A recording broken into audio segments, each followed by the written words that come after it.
जय श्री कृष्णा। आज हम जानते हैं कि प्रारब्ध यानी भाग्य क्या है।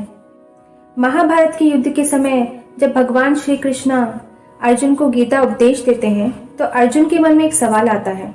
वह पूछते हैं कि हे भगवान, अगर प्राणियों को भाग्य के अनुसार ही फल मिलता है तो प्राणी कर्म ही क्यों करें।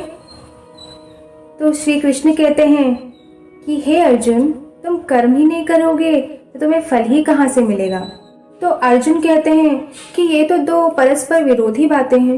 एक तरफ आप कहते हो कि मनुष्य को उसके भाग्य अनुसार ही फल मिलता है और दूसरी तरफ आप कहते हो कि कर्म करना चाहिए। मुझे समझ में नहीं आता कि कर्म करने की आवश्यकता ही क्या है। तो श्री कृष्ण कहते हैं, कर्म करने की आवश्यकता क्या है, ये जानने से पहले ये तो जान लो कि प्रारब्ध क्या है, वो कैसे बनती है। तो अर्जुन कहते हैं, प्रारब्ध क्या है ये जानने में क्या मुश्किल है, जो विधाता की मर्जी होती है उसे ही प्रारब्ध कहते हैं। तो श्री कृष्ण कहते हैं, नहीं अर्जुन, ये धारणा सत्य नहीं है। अर्जुन कहते हैं, ये धारणा सत्य नहीं है तो फिर सत्य क्या है प्रभु। तो कृष्ण जी कहते हैं कि हर इंसान अपने प्रारब्ध को खुद ही लिखता है।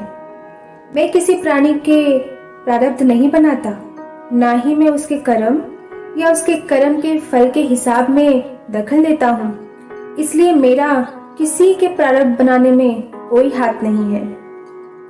तो अर्जुन पूछते हैं, तो प्राणियों के प्रारब्ध कौन बनाता है। श्री कृष्ण जी कहते हैं, प्राणियों के खुद के कर्म। जैसा प्राणी कर्म करता है उसे फलस्वरूप वैसा ही प्रारब्ध मिलता है। यानी अगर वो अच्छे कर्म करता है तो अच्छा फल मिलता है, बुरे कर्म करता है तो बुरा फल मिलता है। अच्छे कर्म करता है तो पुण्य कमाता है, बुरे कर्म करता है तो पाप कमाता है। और इसी पुण्य पाप का लेखा जोखा उसका प्रारब्ध बनाती है।